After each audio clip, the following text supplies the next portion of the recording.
Vous êtes là? Amen. Deuxième chose, à part la résolution, deuxième chose, ne doute plus. Ne doute plus. Vous savez, le doute est l'opposé. Écoutez-moi bien. Le doute est l'opposé de la foi. Une des choses qu'on ne sait pas du doute, c'est que le doute est puissant. Le doute est si puissant au point où la foi et le doute ne se rencontrent jamais. Dès que tu doutes, la foi se retire.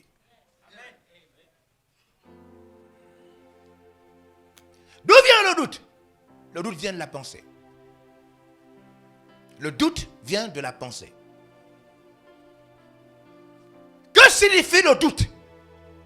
Douter signifie penser deux fois sur une seule chose. Douter signifie penser deux fois sur une seule chose. Par exemple, je t'aime, je ne suis pas sûr que je t'aime. C'est la même personne, tu l'aimes mais tu n'es plus sûr que tu aimes la même personne. Oui, ça veut dire que c'est deux pensées, mais pour la même personne. C'est pour moi, c'est pas pour moi. La même chose. J'y vais, je n'y vais pas. La même chose. Vous comprenez? Hein? Le doute, c'est penser deux fois sur la même chose, avec des pensées opposées sur la même chose.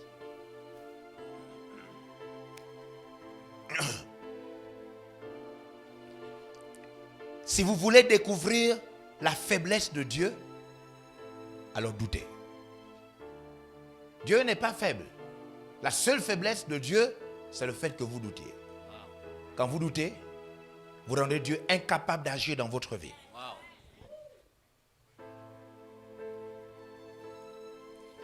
Et ne pensez pas que la puissance de Dieu peut agir même si vous doutez. Non. Le doute, c'est l'unique et le seul moyen, la garantie de ne pas voir Dieu agir, s'appelle le doute.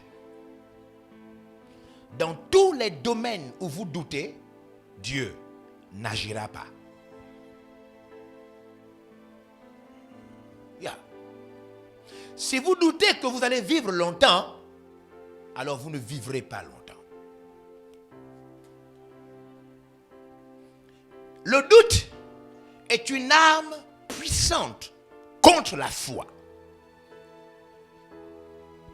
Matthieu chapitre 4, 14.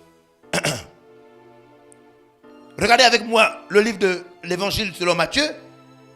Ce fameux grand doute qu'a manifesté l'apôtre Pierre. Chapitre 14. À partir du verset 27. Chapitre 14, verset 27. Jésus dit. Il est écrit. Oui. Jésus leur dit aussitôt. Oui. Rassurez-vous. Rassurez-vous. C'est moi. C'est moi. N'ayez pas peur. N'ayez pas peur. Oui. Verset 28. Pierre lui répondit. Seigneur, si c'est toi, oui, ordonne que j'aille vers toi sur les eaux. Donne un ordre. Donne un ordre. Donc Jésus va ordonner, va demander à la parole de s'accomplir. Donne un ordre. Et Jésus va ordonner. Vas-y. Qu'est-ce qu'il dit? Et il dit, viens. Regardez. Il a demandé à Jésus de donner un ordre, non? Oui. Hein? Le même Jésus qu'il a vu ressusciter les morts, ressusciter Lazare et toutes ces choses-là. Il dit, donne un ordre. Jésus dit, ok. Viens. Au moment où Jésus dit, viens, Pierre sortit de la barque. Il sort de la barque. Il ne rentre pas. Parce que c'est un ordre que Dieu a donné. Dieu a dit, viens. Il sort de la barque, l'ordre s'accomplit. Il marcha sur les eaux. Il marche sur l'eau. Pour aller vers Jésus. Ce qui signifie que la parole de Dieu est puissante à condition. Vous comprenez ça? La Bible est vraie, mais à condition que tu crois en elle. Amen. Attention. Les promesses de Dieu pour ta vie sont vraies, à condition que tu crois. L'appel de Dieu est réel, à condition que tu crois. Amen. Oh, la protection de Dieu est vraie, à condition Que tu crois. Dieu va protéger tes enfants, à Amen. condition Que tu crois. Alors Pierre sort de l'eau et il marcha dans l'eau. Verset Oui. 30. Mais, voyant que le vent était fort, Mais voyons que le vent était fort. il eut peur. Dieu ne nous a pas appelés à une vie facile. Hein? Il ne nous a pas appelés. Même quand Dieu va te bénir là, il n'a pas dit qu'il va te bénir sans les sorciers. Amen. Dieu n'a pas dit qu'il n'y aura pas une petite maladie qui va essayer de te prendre le genou. Non, il y a des choses qui vont essayer d'arriver pour essayer de te faire douter, de te faire peur. C'est la raison pour laquelle tu dois passer du temps avec lui. Pourquoi? Emmagasiner l'énergie divine. Amen. Il te faut prendre la force qui se trouve seulement en étant seul avec lui. Parce qu'il y a une force en étant avec lui. Il y a une force que tu ne trouveras dans rien, ni dans les champs, ni dans quoi que ce soit, ni dans... Non, il faut du temps avec lui. Tu jeûnes, sans être avec lui, ce jeûne ne te donnera pas cette force. Amen.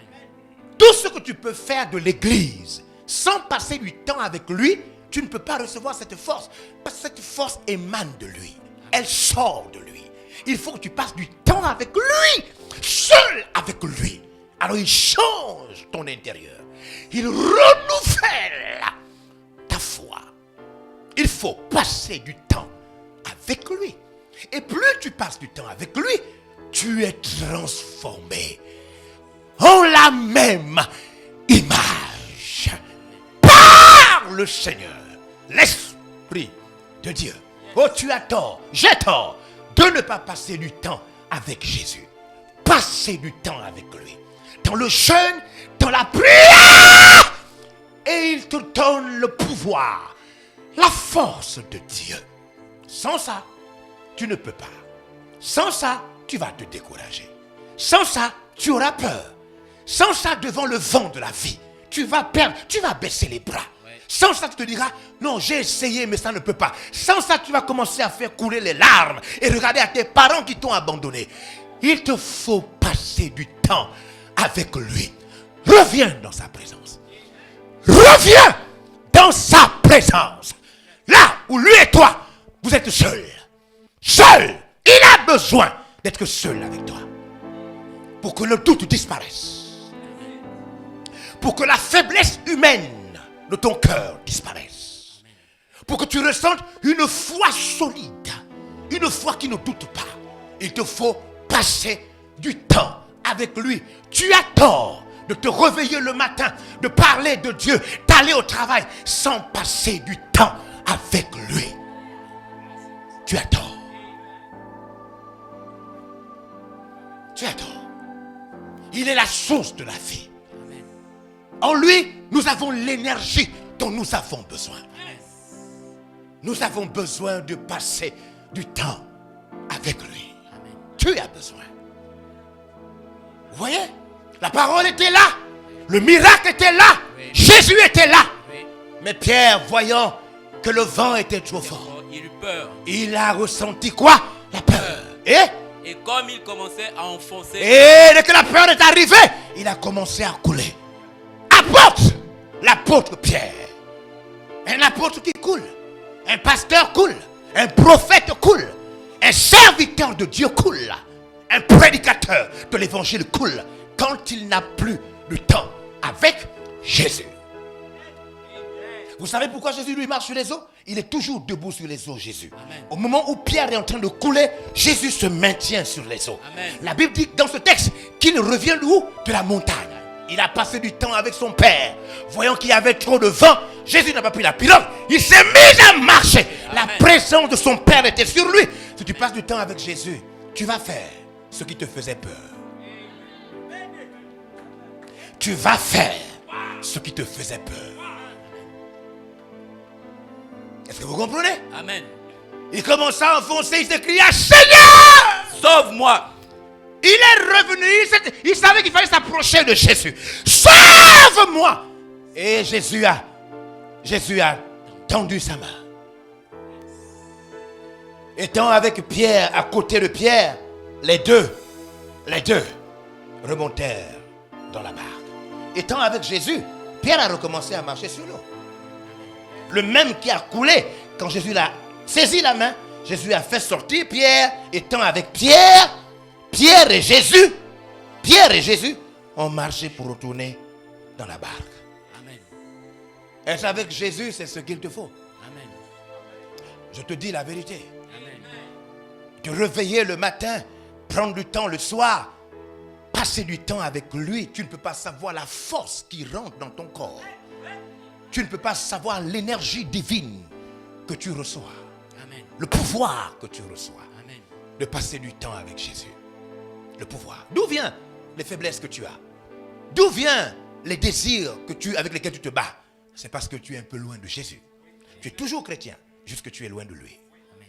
Tu es toujours son enfant, juste que tu n'as plus assez de temps avec lui. Amen. Alors quand tu n'as plus de temps avec Jésus, ta chair Prends le dessus. reprend le contrôle. Alors peu importe qui tu es, même si tu es un bishop, tu te surprends en train d'avoir des désirs bizarres.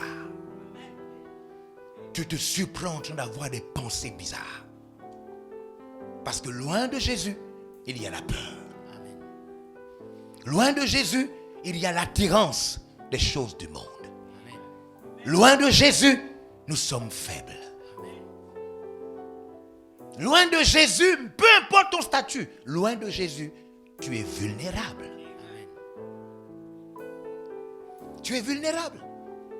Tu recommences à penser aux alcools si tu buvais autrefois.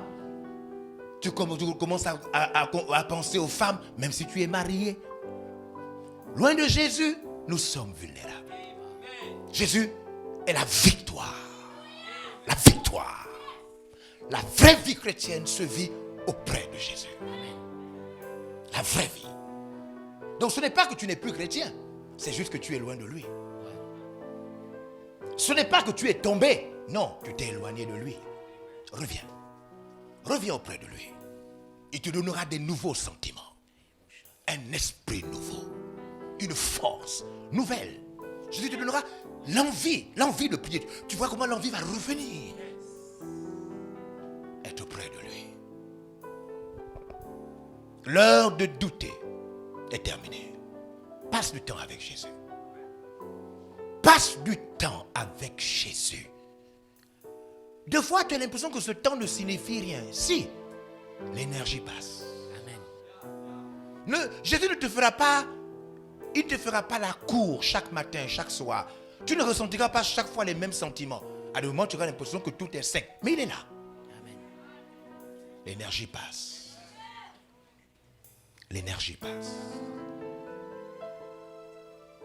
Alléluia. Amen. Alléluia. Amen. Trop de choses cherchent à nous faire douter. Trop. On croit qu'on n'est pas capable. On croit qu'on n'a pas assez d'argent. On croit qu'on ne pourra pas. On croit que la situation du pays. Non. Passe du temps avec Jésus. Alléluia. Amen. Alléluia. Amen. Et enfin, après la résolution d'un leader, la résolution d'un jeune chrétien, la résolution d'un pasteur, après avoir fondé sa vie sur la résolution, tu es résolu de mourir en Christ. Résolu. Oh mon Dieu Seigneur, s'il y a quelqu'un qui n'a pas encore pris la décision de mourir en Christ, je te donne cette force à distance. Que le pouvoir de Jésus-Christ te soit accordé. Que la force te soit donnée. Te soit donnée. De fermer tes yeux en Christ. De fermer tes yeux. Zélé pour Jésus. Zélé pour Jésus. Zélé pour Jésus. Après la résolution, et après avoir vaincu le doute en passant du temps, encore plus de temps avec Jésus, une dernière chose. Vous savez, je disais tout à l'heure, mon objectif, que tu ne sois plus le professeur de religion. Parce que Satan, il est malin. Il peut te garder longtemps là. Il a fait de toi un professeur de religion. Et tu ne t'en rends pas compte. Tu ne t'en rends pas compte. Dieu est venu. Ça le deuxième verset biblique. D'Akanda. Afin que les brebis aient la vie. Et qu'elles ressentent autour d'elles l'abondance. Vous comprenez ça? Qu'elles ressentent l'abondance. Dieu n'est pas venu pour nous garder dans l'insécurité. Non, non, non. Le voleur nous vole, le voleur égorge, il détruit. Moi, je suis venu afin que les brebis aient la vie.